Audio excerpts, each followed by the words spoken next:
ሰላም ወዶቼ የማቀርባቸውን ታሪኮች ከወደዳችሁትና በምላሹም እኔን በጥቂቱ ለማገዝ ካሰባችሁ ቻናላችንን ሰብስክራይብ በማድረግና ይህንን ቪዲዮ ላይክ በማድረግ አብራችሁኝ ሁኑ። ታሪካችን የሚጀምረው በሚቺጋን ግዛት ውስጥ በሚገኝ አን አርቦር በተባለች ትንሽ ከተማ ነው። ዴቪድ የተባለ የሁለተኛ ደረጃ ተማሪ እንደ ማንኛውም ቀን ትምህርቱን ጨርሶ ሊወጣ ሲል ለረጅም ጊዜ በልቡ ደብቆ የያዘውን ስሜት ለመግለጽ ይወስናል። ዴቪድ ሚሊ የተባለች የክፍል ጓደኛውን በጣም ይወዳታል። ለሱ ያለውን ፍቅር ለመግለጽ እንዲረዳው ከፓሪስ የመጣች አንዲት የምታምር የበረዶ ዱል በስጦታ መልክ ያበረክትላታል። ሚሊ በዴቪድ ድርጊት ተደስታ ፈገግ ትላለች። ሆኖም ይህ ደስታ ረጅም ጊዜ አልቆየም። ማርክ የተባለ የትምህርት ቤቱ አስቸጋሪ ልጅ በድንገት በመከሰት ስጦታውን ከሚሊ እጅ ነጥቆ ይወስዳል። ዴቪድ በቁጣ ስጦታውን እንዲመልስ ቢጠይቀውም ማርክ ግን ሊሰማው አልፈለገም። የባሱኑ ስጦታዋን በአቅራቢያ ወዳለ በረዶ ወደ ለበሰ ሐይቅ ውስጥ ይወረውራታል። ዴቪድ ያን ሁሉ ደክሞ ያመጣትን ስጦታ ለማዳን ሲል ምንም ሳያቅማማ ወደ በረዶ ሐይቅ ይሮጣል። በረዶ ላይ ተራምዶ ስጦታውን ቢይዛትም በድንገት ከእግሩ ስር ያለው በረዶ መሰነጣጠቅ ይጀምራል። በሰከንዶች ውስጥ በረዶ ተከፍቶ ዴቪድ ወደ ቀዝቃዛ ውሃ ይሰጥማል። ሚሊ በድንጋጤ ብትጮህም ማርክ ግን አንቺንም ይዞሽ እንዳይሰምጥ በማለት ይይዛታል። በውሃው ውስጥ ዴቪድ ለህይወቱ ይታገላል። መተንፈስ አቅቶት ሊሞት ጥቂት ሲቀረው ግን ማመን የማይቻል ነገር ይከሰታል። በቅጽበት አይኑን ሲከፍት ራሱን ከተማ ውስጥ በሚገኝ አንድ ቤተ መጻሕፍት ውስጥ ያገኘዋል። ዴቪድ በውሃ ረጥቧል፣ ይንቀጠቀጣል፣ ደግሞም ግራ ተጋብቷል። እንዴት እዚያ እንደደረሰ ባያውቅም አንድ ነገር ግን እርግጠኛ ነው፣ እሱም በህይወት መኖሩን። ዴቪድ በድንጋጤ ውስጥ ሆኖ ወደ ቤቱ ይመለሳል። የዴቪድ የቤት ውስጥ ህይወት መቼም ቢሆን አልጋ ባልጋ አልነበረም። እናቱ ገና በልጅነቱ ጥላው ስለሄደች እሱን በማይወደውና በሚያስቃየው አባቱ ዊሊያም እጅ ነው ያደገው። ዴቪድ በውሃ ረጥቦ ቤቱ ሲደርስ አባቱ ወዲያውኑ ተመልክቶት ምን እንደተፈጠረ በቁጣ ይጠይቀዋል። ዴቪድ ግን ምንም መልስ ሳይሰጥ ወደ ክፍሉ ገብቶ በሩን ይቆልፋል። ይህ ድርጊት አባቱን ይበልጥ ያበሳጨዋል። ዊሊያም በሩን ሰብሮ ወደ ውስጥ ሲገባ ግን አንድ አስደንጋጭ ነገር ይመለከታል። ዴቪድ በክፍሉ ውስጥ የለም። በዚያው ቅጽበት ዴቪድ ራሱን በድጋሚ በቤተ መጻሕፍት ውስጥ ያገኘዋል። ያኔ ነው ዴቪድ እውነቱን የተረዳው። እሱ ልክ እንደ ተራ ሰው ሳይሆን መሰወር የሚችል ልዩ ኃይል ያለው ሰው መሆኑን አወቀ። ይህ ኃይል ከአሰቃቂው የቤት ውስጥ ህይወት የሚያመልጥበት ትልቅ እድል መሆኑን ይረዳል። ዴቪድ ወዲያውኑ ንብረቶቹን ጠቅልሎ ከተማዋን ለቆ ለመውጣት ይወስናል። ከመሄዱ በፊት ግን አንድ የመጨረሻ ቦታ መጎብኘት ነበረበት፣ የሚሊ ቤት። ሚሊ ዴቪድ በሐይቁ ውስጥ ሰጥሞ የሞተ መስሏት በሐዘን ተሰብራ ነበር። በድንገት ግን በግቢዋ ውስጥ አንድ ድምፅ ትሰማለች። ወደ ውጭ ስትወጣ ዴቪድ የሰጣት የበረዶ ሉል መሬት ላይ ተቀምጦ ታገኘዋለች። ግራ ቢገባትም ዴቪድ ግን ሳይሰናበታት ከተማዋን ጥሎ ይሄዳል። ዴቪድ በአዲስ ከተማ አንድ ትንሽ ሆቴል ተከራይቶ ብቻው መኖር ይጀምራል። ስለ መሰወር ኃይሉ ለማወቅም በተለያዩ ቦታዎች ልምምድ ማድረግ ይጀምራል። መጀመሪያ ላይ ብዙ ይሳሳታል። እንዲያውም በአንድ ወቅት ተሰውሮ ሲሄድ ከዛፍ ጋር ተጋጭቶ መሬት ላይ ይወድቃል። ቆየት ብሎ ግን አንድ ትልቅ ሚስጥር ይረዳል። መሰወር የሚችለው አይቶት ወደሚያውቀው ወይም ወደሚያስታውሰው ቦታ ብቻ እንደሆነ ይረዳል። አሁን በኃይሉ ስለተማመነ አንድ አደገኛ እቅድ ያወጣል። ዴቪድ ወደ አንድ ትልቅ ባንክ በመሄድ የደንበኞች መጸዳጃ ቤት የት እንደሚገኝ ጠባቂውን ይጠይቃል። በመንገድ ላይ ሳለ ግን የባንኩን ገንዘብ ማከማቻ ቮልት ክፍል በትኩረት ይመለከታል። በዚያው ምሽት ዴቪድ የመጀመሪያውን ትልቅ ወንጀል ይፈጽማል። ተሰውሮ ባንክ ውስጥ በመግባት እጅግ በጣም ብዙ ገንዘብ ይሰርቃል። ይህን ድርጊት በተለያዩ ባንኮች ላይ ደጋግሞ በመፈጸም ሊገምተው ከሚችለው በላይ ባለ ሀብት ይሆናል። ዓመታት ነጎዱ። ዴቪድ አሁን እጅግ ባለጸጋ ሆኗል። በቅንጦት አፓርታማ ውስጥ እየኖረ በቤቱ ውስጥ ከአንድ ክፍል ወደ ሌላ ክፍል በደስታ እየተሰወረ ይጫወታል። እንዲህ ያለ ድንቅ ኃይል ቢኖረውም ዴቪድ ግን ሌሎች ለመርዳት ፈጽሞ አያስብም። የሚጨነቀው ስለ ራሱ ደስታ ብቻ ነው። በዓለም ላይ ማንም ሊያያቸው የማይችሉትን ውብ ቦታዎች ይጎበኛል። በግብፅ ጥንታዊ ሐውልቶች ላይ ይቆማል። ሰው በሌለባቸው የባህር ዳርቻዎች ላይ ይንሸራሸራል። ነገር ግን በዚህ ሁሉ ደስታ ውስጥ ሳለ አንድ ትልቅ አደጋ እየተከተለው ነበር። በአንድ ጥቅጥቅ ያለ ደን ውስጥ ሮናልድ የተባለ ሰው የታጠቁ ወታደሮችን እየመራ በስውር ይንቀሳቀሳል። እነዚህ ሰዎች መሰወር የሚችሉ ሰዎችን ወይም ጃምፐር ብለን የምንጠራቸው ሰዎችን የሚገድሉ አዳኞች ናቸው። አንድን መሰወር የሚችል ሰው ካገኙ በኋላ ያለምንም ምህረት ይገድሉታል። በዚያው ምሽት ዴቪድ ወደ ቤቱ ሲመለስ ራሱን ሰላም እንደሆነ አድርጎ ነበር የገመተው። ነገር ግን አፓርትማ ውስጥ እንደገባ በድንገት ጥቃት ይሰነዘርበታል። ሮናልድ እዚያው ተደብቆ ይጠብቀው ነበር። ሮናልድ ለ8 ዓመታት ያህል ዴቪድን ሲከታተለው እንደነበር ይነግረዋል። ዴቪድ ተሰውሮ ለማምለጥ ቢሞክርም ሮናልድ በኤሌክትሪክ ኃይል በሚሰራ መሳሪያ ያደነዝዘዋል። ይህ የኤሌክትሪክ ንዝረት የዴቪድን የመሰወር ኃይል ለጊዜው ያዳክመዋል። ዴቪድ በወጥመድ ውስጥ ይወድቃል። ሮናልድ ዴቪድ እንዴት ለዚህ ሁሉ ዓመት ሳያዝ እንደቆየ ለማወቅ ይፈልጋል። ዴቪድ ግን መልስ ከመስጠት ይልቅ ለማምለጥ ይታገላል። ሮናልድ በድጋሚ በኤሌክትሪክ ይመታዋል። ከዚያም ከአፓርትማው ሁለተኛ ፎቅ ላይ ይወረወረዋል። ዴቪድ በሞትና በሕይወት መካከል ሆኖ በመጨረሻው ሰዓት ጥቂት ኃይል አጠራቅሞ ወደ ስውር የገንዘብ ማከማቻው በመሰወር ያመልጣል። ሮናልድ በዴቪድ ማምለጥ እጅግ ይናደዳል። ወዲያውኑ ወደ አዳኞች የመገናኛ ማዕከል በመደወል ሁሉም ወኪሎች እንዲነቁና ዴቪድን ለማደን ፍለጋ እንዲጀምር ትዕዛዝ ያስተላልፋል። ዴቪድ በሕይወት ቢተርፍም በጣም ደንግጧል። አሁን አንድ ትልቅ ውሳኔ ላይ ደረሰ። ወደ ትውልድ ከተማው ተመልሶ ሚኒን ለመጎብኘት ይወስናል። ዴቪድ ወደ ትውልድ ከተማው ተመልሶ የሚሊን እናት ያገኛታል። እናቷ ዴቪድን በሕይወት በማየቷ እጅግ ተደስታለች። ሚሊ አሁን በከተማ ውስጥ በሚገኝ አንድ መጠጥ ቤት ውስጥ እንደምትሰራ ትነግረዋለች። ዴቪድ ወዲያውኑ ወደዚያው ያመራል። ሚሊን ሲያያት ያንን ሁሉ ዓመት አሳልፋ ራሷን ችላ መኖሯን ይረዳል። ሊያነጋግራት ቢፈልግም ምን እንደሚላት ግራ ስለገባው ሊመለስ ሲል የድሮ ጠላቱ ማርክ በድንገት ከፊቱ ይቆማል። ማርክ ዴቪድን ወዲያውኑ ያውቀዋል። በጩኸት ትኩረት ለመሳብ ሲሞክር ሚሊ ሰምታ ወደ እነሱ ትመጣለች። ማርክ በሚሊ ላይ ስድብ ሲሰነዝር ዴቪድ ትዕግስቱ ይሟጠጣል። በማርክ ፊት ላይ በቡጢ ያርፍበታል። ሁለቱ ወደ ውጭ ወጥተው መደባደብ ይጀምራሉ። ማርክ ዴቪድን እየደበደበ አሸነፍኩ ብሎ ሲፎክር ዴቪድ በድንገት ማርክን ይይዘውና ተሰውሮ ይጠፋል። በቅጽበት ሁለቱም ራሳቸውን በአንድ ትልቅ የባንክ ገንዘብ ማከማቻ ውስጥ ያገኙታል። ማርክ ምን እንደተፈጠረ ስላልገባው በፍርሃት እየተንቀጠቀጠ እንዲለቀው ይለምነዋል። ዴቪድ ማርክን እዚያው ዘግቶበት ተሰውሮ ወደ ሚሊ ይመለሳል። ሚሊ ግራ ተጋብታ እነዚህን ሁሉ ዓመታት የት እንደነበረ ትጠይቀዋለች። ዴቪድ ግን እውነቱን ከመናገር ይልቅ ባንክ ውስጥ ጥሩ ስራ አግኝቼ ባለጸጋ ሆኛለሁ በማለት ይዋሻታል። ከዚያም ሚሊ ሁልጊዜ ለማየት የምትመኘው የሮም ከተማ ጉብኝት አብረው እንዲሄዱ ይጋብዛታል። ሚሊም ያለምንም ማቅማማት ትስማማለች።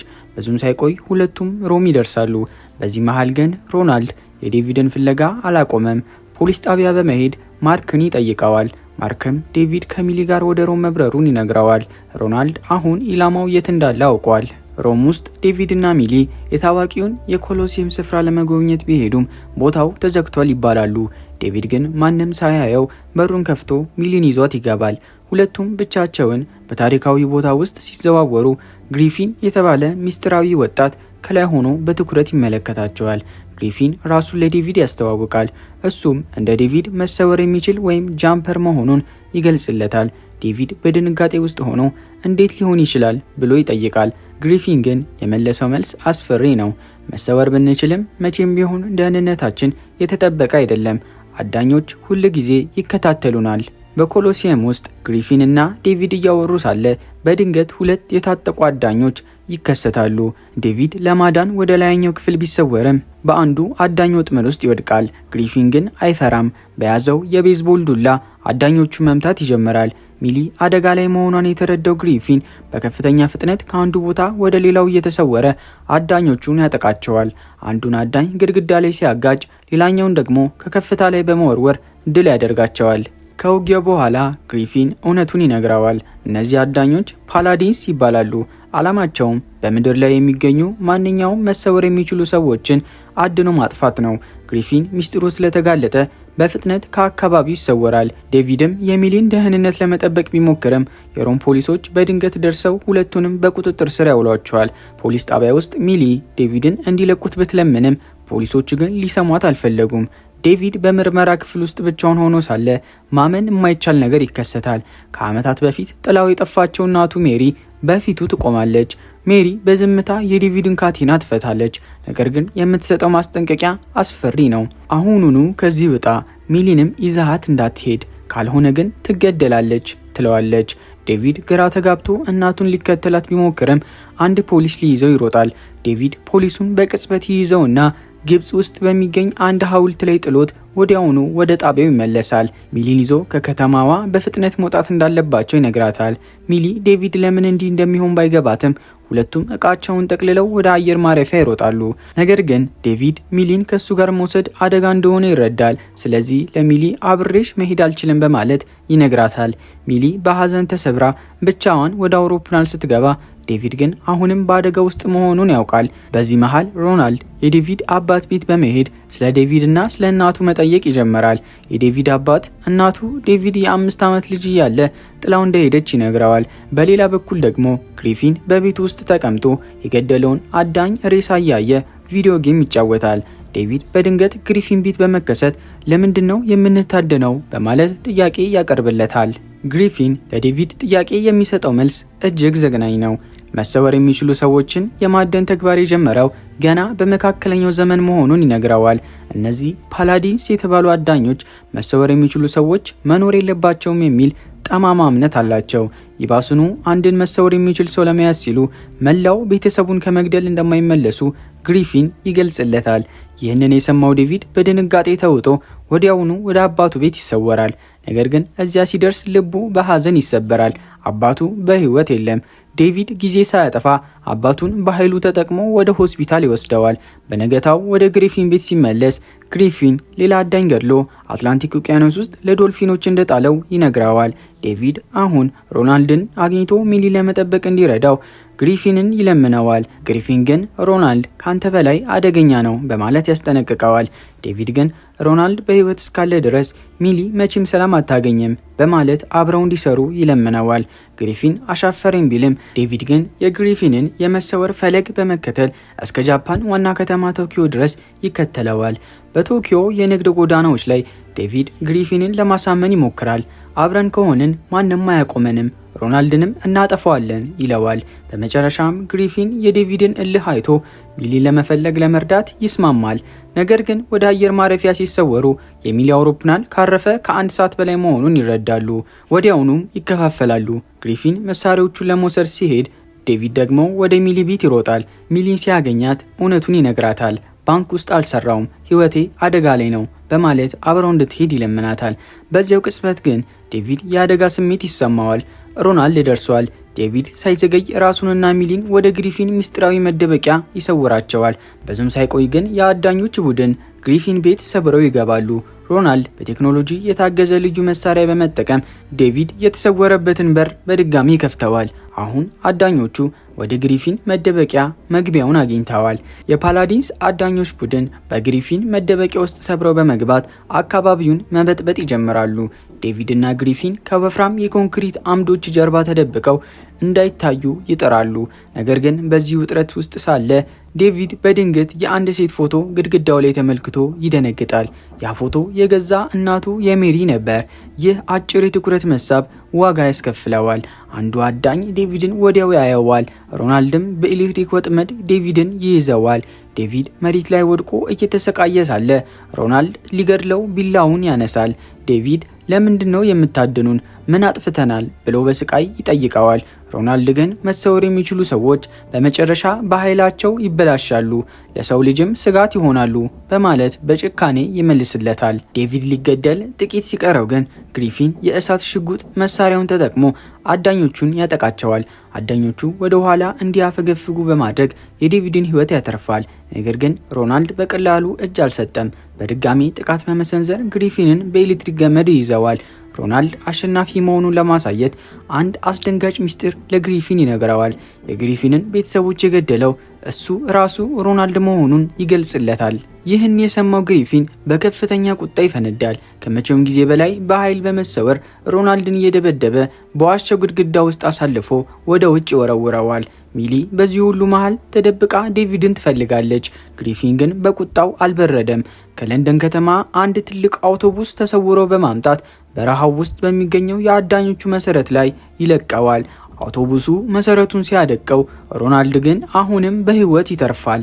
ሮናልድ በሚሊ ቤት በኩል ወዳለው ፖርታል ተመልሶ ይገባል። ዴቪድም ሳይዘገይ ይከተለዋል። ሚሊ ዴቪድን ከታሰረበት ገመድ ትፈታዋለች። ዴቪድም ይቅርታ ጠይቋት ወደ ቤቷ ሊመልሳት ሲል ግሪፊን በድጋሜ ይመጣል። ግሪፊን አዳኞቹ ያሉበትን በር የሚከፍተው መሳሪያ ሰርቆታል። አሁን አዳኞቹ በሌላኛው ወገን ተቆልፎባቸዋል። ነገር ግን በሩ ወይም ፖርታሉ ሊዘጋ ሰከንዶች ሲቀሩት ሮናልድ አንድ የመጨረሻ ገመድ ይተኩሳል። ገመዱ ሚሊን ጠምጥሞ ይይዛታል።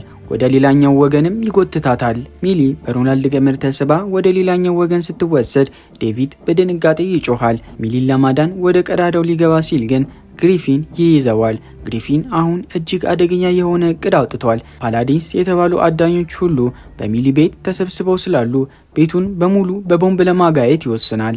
ዴቪድ ግን ይህንን ሲሰማ ደነገጠ። ግሪፊን ቁጣው ስላወረው ቦምቡን ቢተኩስ ሚሊም አብራ እንደምትሞት ይረዳል። ሚሊ እዚያው ነው ያለችው አታድርገው ቢለውም ግሪፊን ግን ሊሰማው አልፈለገም። ዴቪድ የሚሊን ሕይወት ለማዳን ሲል ፈንጂውን ነጥቆ ይሮጣል። በዚህ ጊዜ የነበራቸው ወዳጅነት አብቅቶ ሁለቱ መሰወር የሚችሉ ሰዎች እርስ በርስ መፋለም ይጀምራሉ። ውጊያቸው በግብጽ ፒራሚዶች ጫፍ ላይ ይጀምራል። ከዚያም በከፍተኛ ፍጥነት ከአንዱ ዓለም ወደ ሌላኛው ዓለም እየተሰወሩ ይታገላሉ። በትላልቅ የከተማ ድልድዮች ላይ፣ በመኪና መንገዶች መሃልና በህንፃዎች ጫፍ ላይ እየተሰወሩ ሲፋለሙ የአየር ላይ ንዝረታቸው በዓለም ዙሪያ ላይ ያሉ ቦታዎችን መሰነጣጠቅ ይጀምራል። ዴቪድ ፈንጂውን ከአንድ ረጅም ህንፃ ላይ ይወረውረዋል። ግሪፊን ግን ተከትሎት በመዝለል በአየር ላይ ሳለ ይይዛዋል። ትግላቸውን ቀጥለው ወደ አንድ ትልቅ የመዋኛ ገንዳ ውስጥ ይወድቃሉ። ከዚያም በሰከንዶች ውስጥ ወደ አርክቲክ ውቅያኖስ ቅዝቃዜ ውስጥ ይሰወራሉ። ግሪፊን በአንድ መኪና ውስጥ ሆኖ ዴቪድን በመግጨት ወደ በረዶ ውሃ ውስጥ ይከተዋል። ወዲያውኑ ደግሞ ራሳቸውን ከፍተኛ ውጊያ በሚካሄድበት የጦር ሜዳ ውስጥ ያገኙታል። ዙሪያቸውን ቦምብ ሲፈነዳና ጥይት ሲዘንብ ግሪፊን ፈንጂውን እንዲይዝ ለዴቪድ ደህና ሁን በማለት ሊሰወር ይሞክራል። ነገር ግን ዴቪድ የመጨረሻውን ኃይል ተጠቅሞ ግሪፊንን ይዘውና ከፍተኛ የኤሌክትሪክ ኃይል ወዳለባቸው የኤሌክትሪክ መስመሮች ውስጥ ይዞት ይሰወራል። ከፍተኛው የኤሌክትሪክ ንዝረት ግሪፊንን አዳክሞ ከውጊያው ውጭ ያደርገዋል። ዴቪድ አሁን ግሪፊንን አሸንፎ የፈንጂ መቆጣጠሪያውን ይዟል። አሁን የቀረው አንድ ትልቅ ስራ ብቻ ነው። ወደ አርቦር ተመልሶ የሚሊን ሕይወት ማዳን። ዴቪድ ሚሊን ለማዳን በከፍተኛ ፍጥነት ወደ ሚሊ ቤት ይሰወራል። ነገር ግን እዚያ ሲደርስ የጠበቀው ትልቅ ወጥመድ ነበር። ፓላዲንስ የተባሉት አዳኞች በቤቱ ውስጥ ተደብቀው ይጠብቁት ነበር። ዴቪድ እንደገባ በኤሌክትሪክ ገመዶች ጠምጥመው ይይዙታል። ሮናልድ በሚሊ ሕይወት እየዛተ ዴቪድን እንዲንበረከክ ያደርገዋል። ነገር ግን ዴቪድ አሁን ለሚሊ ያለው ፍቅርና በሮናልድ ላይ ያለው ቁጣ ከመቼውም በላይ ኃይል ይሰጠዋል። ዴቪድ የመሰወር ኃይሉን እስከ መጨረሻው ገደብ ድረስ ይጠቀምበታል። በዚያ ቅጽበት የሚሊ ቤት በሙሉ መንቀጥቀጥ ይጀምራል። መሬቱ ይናወጣል፣ ግድግዳዎቹም ይሰነጠቃሉ። ዴቪድ ራሱን ብቻ ሳይሆን መላውን የሚሊን ቤት በከፊል ይዞት ይሰወራል። ይህ ማንም መሰወር የሚችል ሰው ከዚህ በፊት ሞክሩት የማያውቀው እጅግ አደገኛ ድርጊት ነበር። በቅጽበት ቤቱ በከፊል ተቆርጦ ከተማ ውስጥ በሚገኝ አንድ ትልቅ ወንዝ ውስጥ ይወድቃል። ውሃው ቤቱን ሰባብሮ ዴቪድንና ሚሊን ሊያሰጥማቸው ሲል ሚሊ ራሷን ነጻ አውጥታ ወደ ዴቪድ ትዋኛለች። ዴቪድ ግን አሁንም አላበቃም። የሚሊን ቤት ቀሪ ክፍል በድጋሚ በመያዝ ከተማ ውስጥ ወደሚገኘው የሕዝብ ቤተ መጻሕፍት ውስጥ ይዞት ይሰወራል። ቤተ መጻሕፍቱ በቤቱ ስብርባሪዎች ሲደቅ ዴቪድና ሚሊ ትንፋሻቸውን ለመመለስ ይታገላሉ። ዴቪድ በድካም ዝሎ ሳለ ግን ሮናልድ ከፍርስራሹ ውስጥ በቁጣ ተነስቶ ይወጣል። ዴቪድ ወዲያውኑ ሚሊን ወደ አስተማማኝ ቦታ ይሰውራታል። ከዚያም ለብቻው ሮናልድን ፊት ለፊት ይጋፈጠዋል።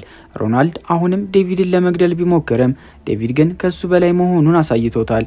ዴቪድ ለሮናልድ እንዲህ ይለዋል፣ እኔ እናንተ እንደምትፈሩት አይነት ሰው አይደለሁም።